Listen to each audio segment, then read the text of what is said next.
over you. There is no hope of escape. There is no hope of an afterlife redemption. There is no hope of escaping eternal condemnation for the penalty of sin that we are owed by God for our frailty, for our weakness, for our love of the flesh, for our love of sin, for our love of this fruitless life. Man is not progressing in this world. Man thinks that everything that he's doing, he's making progress. He's not. God made the earth perfect.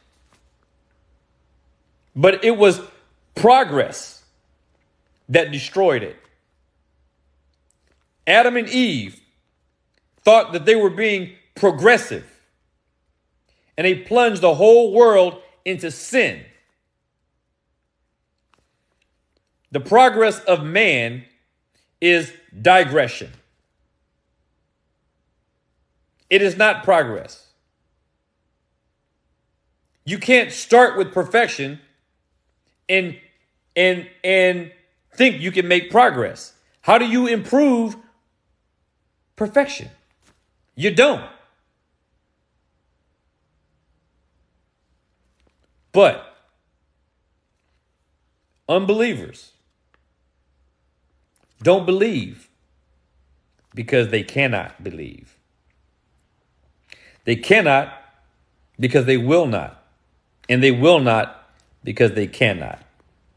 The only thing that can change a heart to become willing to see Christ as the rock that he is that he himself must build it. Christ here says, I will build my church. You don't build his church. So many people, my free will, my decision, my this, my that. No. Christ says he is building his church, not you. He was building it. Listen to what he says. I will build my church, and the gates of hell shall not prevail against it. Jesus is saying that he is the builder. In fact, he is called the master builder. He is the only construction worker in building the church. He paid for all of the materials to build his church by his blood, and we are the materials. We are the materials. All these people who believe that somehow their salvation is predicated upon their wills, their desires, when they feel like it. No, Christ is building his church. And if you know what his church is, you know his church is comprised of individuals that he refers to as living stones or lively stones. One sister said it. Man can't build it. It is impossible. Man cannot even place one single stone. Not even one. Man cannot determine if he is one of the lively stones.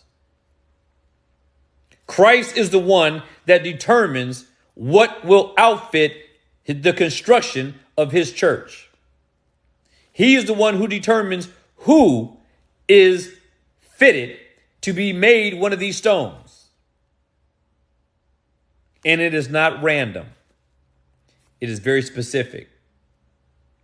Because he selected every single one of his stones personally. His Father